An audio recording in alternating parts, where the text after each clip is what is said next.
कहा भी मानना पड़ेगा।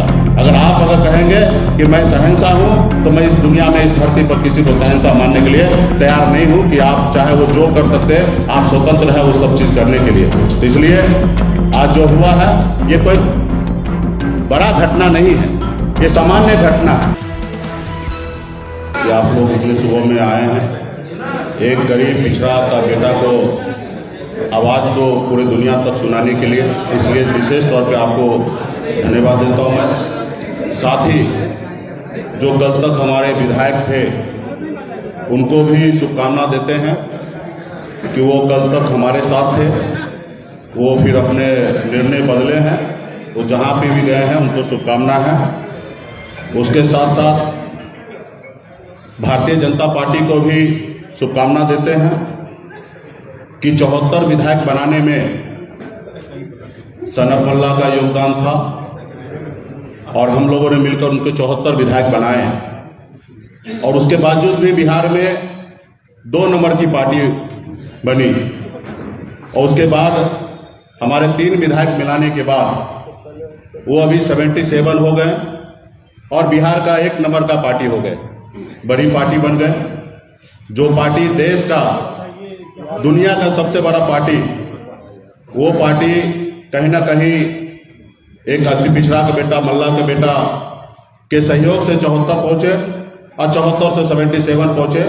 और इसके लिए मैं विशेष तौर पे भारतीय जनता पार्टी को बधाई देता हूं कि आप बिहार के सबसे बड़े पार्टी आप बने हैं, इसके लिए बधाई देता हूं। और विशेष तौर पे बिहार में भारतीय जनता पार्टी के प्रदेश अध्यक्ष संजय जायसवाल जी को भी बधाई देता हूं कि आपने बहुत ही अच्छा काम किया है।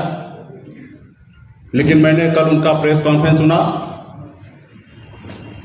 उन्होंने बहुत ही, जो बात उनको नहीं बोलना था उन्होंने बोला, बहुत झूठ बोला, जबकि वो न 3 में थे न 13 में थे।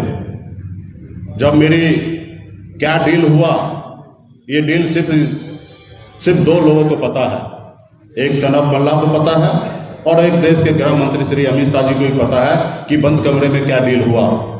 यहाँ तक कमरे के बाहर भी रहने का सौभाग्य संजय जायसवाल जी को प्राप्त नहीं हुआ था, क्योंकि कमरे के बाहर भी खड़ा होकर कान लगा के सुने। और बिहार में किसी भी नेता को ये सौभाग्य प्राप्त नहीं हुआ। हाँ, कुछ जानकारी नित्यानंद राय जी को या हमारे मंगल पांडे जी को थे कि किस तरीके से दिल्ली में क्या बात हो रहा है, ये जानकारी उनको थे। तो इसलिए वो क्या डील हुआ, इतना झूठ फैलाने का आवश्यकता उनको नहीं था। उन्होंने तो विनर बन गया, 3 विधायक को लेकर बिहार का सबसे बड़ा पार्टी बन ही गया, तो उनको झूठ बोलने की क्या आवश्यकता है। तो इसके लिए मैं भारतीय जनता पार्टी को भी शुभकामना देता हूं, हमारे विधायक जो गए हैं उनको भी शुभकामना देता हूं।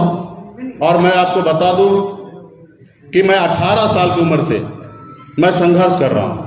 अपनी जिंदगी को बेहतर बनाने के लिए मैं मेहनत कर रहा था, मजदूरी कर रहा था। एक दिन में 30 रुपया मैं कमाता था, महीने का 900 रुपया महीने का मैं कमाता था। और ये हम अपनी जिंदगी में संघर्ष करके मुंबई जैसे शहर में, जहाँ पे रहने के लिए घर नहीं था, जहाँ पे अपने आप को फ्रेश होने के लिए जगह नहीं था, पब्लिक शौचालय में जाना पड़ता था, ऐसी जिंदगी मैंने जिया है। फुटपाथ पे मैंने खाना खाया है, फुटपाथ पे अपनी जिंदगी को बिताया है।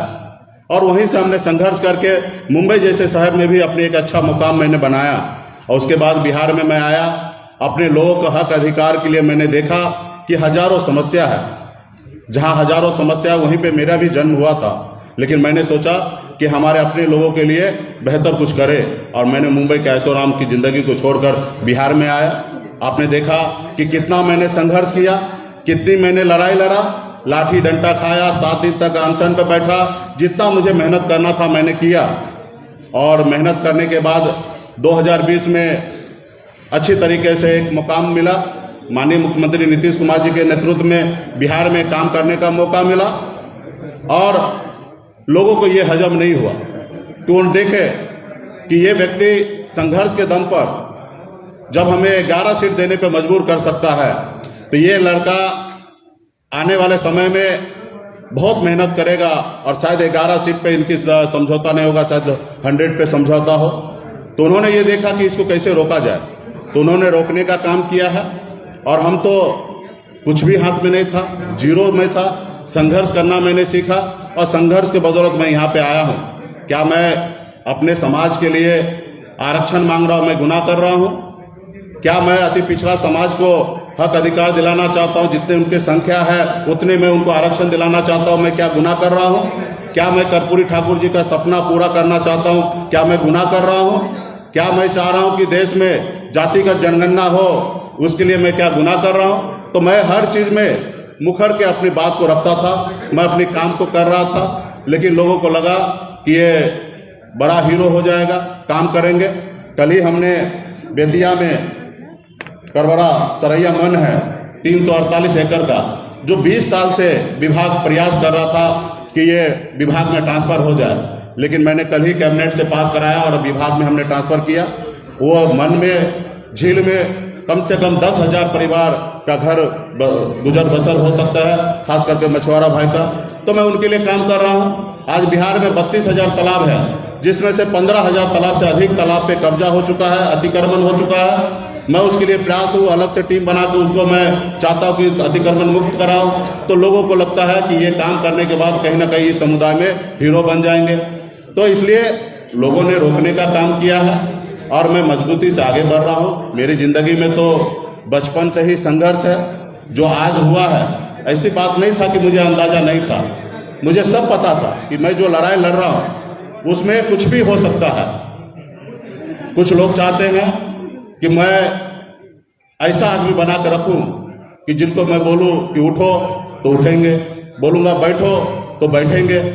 तो ये पहले हुआ करता था किसी कालखंड में, समाज में कुछ ऐसे नेता था जिनको अपने आप पे भरोसा नहीं था, इसलिए वो ऐसे करते थे कि किसी के कहने पे सुनने पर उठते थे और बैठते थे। लेकिन आज मुझे भरोसा है कि बिहार ही नहीं, देश में लाखों करोड़ों निषाद का बेटा, पिछड़ा का बेटा, दलित का बेटा आज सन ऑफ मल्ला को जानने लगा। अब मैं भी इसलिए मैं कहता हूं गर्व से कि मैं सन ऑफ मल्ला हूं, पूरे देश में निषाद का बेटा हूं, उनके हक अधिकार के लिए लड़ाई लड़ता रहूंगा। आखिरी सांस तक मैं अपने लोगों के लिए लड़ाई लड़ते रहूंगा। आप सबको पता है कि अगर मैं उनकी बात मान लेता तो शायद ये नहीं होता। आज हमने बोचहा में चुनाव लड़ने का निर्णय लिया। आप सबको पता है कि गठबंधन में वो सीट हमारा था। जब सीट अगर हमारे स्वर्गीय विधायक जी का निधन हुआ तो निश्चित तौर पर सीट खाली हुआ और उसका पहला अधिकार वीआईपी का होना था, लेकिन उन्होंने नहीं किया।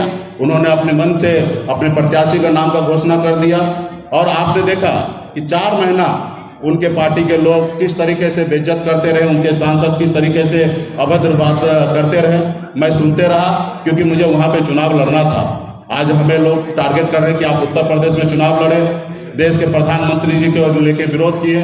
तो भैया आप बताइए, मेरा जो हक अधिकार है वो मैं किससे मांगूंगा? मैं अमेरिका में जाके मांगू या मैं राहुल गांधी जी से मांगू? देश के प्रधानमंत्री नरेंद्र मोदी जी हैं, उनको लगता है कि वो प्रधानमंत्री जी उनके हैं, लेकिन उनको ये नहीं पता है कि देश के प्रधानमंत्री जी पूरे 140 करोड़ देश का जनता का प्रधानमंत्री है और हमारे भी प्रधानमंत्री हैं। और हम अपने प्रधानमंत्री से अगर जो हमने सोचा था, जो हमारे समाज का हक अधिकार है, वो हम उनसे नहीं मांगे तो किनसे मांगे? आज बंगाल में निषाद को आरक्षण मिल रहा है, दिल्ली में आरक्षण मिल रहा है, लेकिन बिहार में या उत्तर प्रदेश झारखंड में नहीं मिल रहा है। तो ये सवाल मैं किनसे करूंगा? आज उनसे मैं मांगने का काम किया तो उनको लगता है कि ये गलत किया।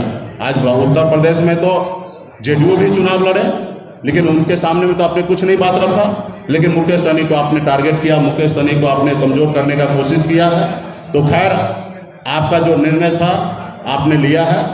अभी हमें बिहार में बिहार के जनता के लिए, लोगों के लिए काम करने का मौका मिला है। मैं काम करते रहूंगा और आगे बढ़ते रहूंगा। जब तक मेरे शरीर में सांस रहेगा तब तक मैं अपने समाज के हक अधिकार के लिए, अति पिछड़ा के लिए लड़ाई लड़ते रहूंगा। किसी के सामने में कभी नहीं झुकूंगा, चाहे दुनिया का कोई भी ताकत क्यों ना हो। हाँ, कंधे से कंधे मिला के चल सकता हूँ। अगर 4 बात अगर आपका मानता हूँ तो 4 बात आपको हमारा भी मानना पड़ेगा। अगर कहेंगे कि मैं शहंशाह हूँ तो मैं इस दुनिया में, इस धरती पर किसी को शहंशाह मानने के लिए तैयार नहीं हूँ कि आप चाहे वो जो कर सकते हैं, आप स्वतंत्र हैं वो सब चीज करने।